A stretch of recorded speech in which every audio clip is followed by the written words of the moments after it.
¿Y desde cuándo y salen escames en la piel? Pues no lo sé, pero es que somos lo peor, ¿eh? Fíjese. Piel de neopreno.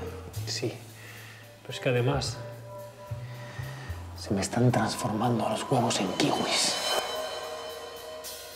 Voy a tener que hacerle un tacto rectal.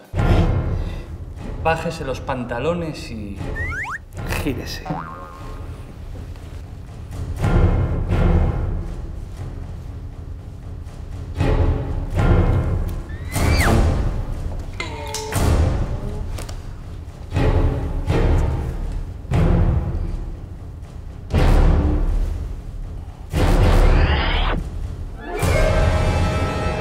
Bueno, pues ya está.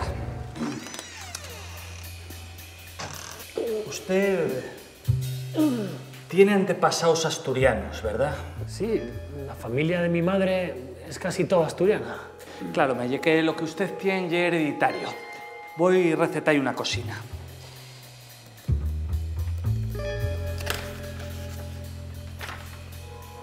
¿Y con esto se me va a curar?